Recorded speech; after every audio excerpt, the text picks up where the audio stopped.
Hey everyone, time for another book review. Today we're discussing Shift, book 2 in the Silo series by Hugh Howey. I really enjoyed book 1. I really enjoyed Wool a lot. Obviously, this whole series has been made into a TV show.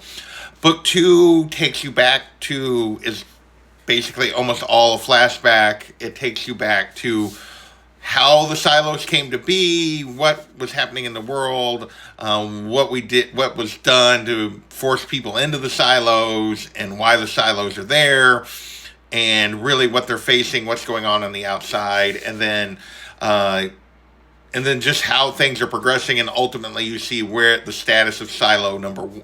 Basically, you spend the whole book mostly inside of silo number one, after the silos come to be, at least, and you see what's going on there and who are the people that are in charge of all this that brought this all about. We mostly follow one character, Donald, and we get a few other characters that he interacts with. We get a few flashbacks to Silo 18 in the past before the current events that we were following in Wool. We get a flashback to see Solo or Jimmy before he met up with Juliet and Silo 17. But overall, this was a disappointment for me. I did not get engaged with Donald at all. The other characters, Thurman and Anna, I found to be very flat. And really,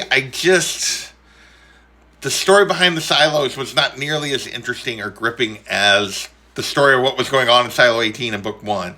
So yeah, I was a bit disappointed by this book. I give it a 6 out of 10, which are 3 out of 5. I feel like that's mainly being carried by how much I just like the world. I like book one. I'm pretty sure that if this had been the first book, I would not have continued this series. Book 3 jumps back to Juliet, back to the characters that I enjoyed in book 1, so I will probably follow up on it. But my enthusiasm for jumping right into it is a little bit waned. This book, I feel like, for me, was a bit of a miss. I just could never get engaged with Donald or what's going on here, or the machinations that caused all this. These people are just awful, and they don't even feel like. I felt like the villain in book 1, Bernard, was a really interesting character.